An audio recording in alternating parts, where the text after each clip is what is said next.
एक आर्टिकल का मार्क किया गया उसको 30% एबव कॉस्ट प्राइस से, अगर X% का डिस्काउंट दें और प्रॉफिट हमें 10.5% का हो रहा हो तो हमें बताना है कि X की वैल्यू क्या है।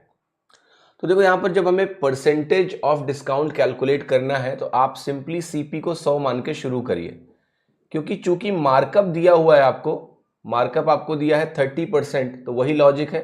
अगर हम CP को 100 मान के चलेंगे तो 100 का 30% 30 ही होता है, तो ये 30 से बढ़ जाएगा और 30 से बढ़ के मार्क प्राइस 130 हो गया।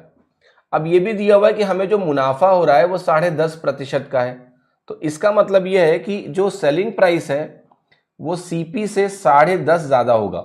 100 का 10.5% 10.5 ही होता है, तो ये वैल्यू हमारी हो गई 110.5। अब इन दोनों का अगर आप अंतर देखेंगे तो 110 होता तो पूरा का पूरा 20 होता, पर 110 से अगर 0.5 ज्यादा है तो 20 से 0.5 कम हो गया। तो यही तो तुम्हारा प्रॉफिट, सॉरी यही तो तुम्हारा डिस्काउंट है माइनस में। यस, तो अगर ये डिस्काउंट है तो मुझे परसेंटेज वैल्यू चाहिए, तो 19.5 का बटा 130 करके 100 से गुणा कर लो।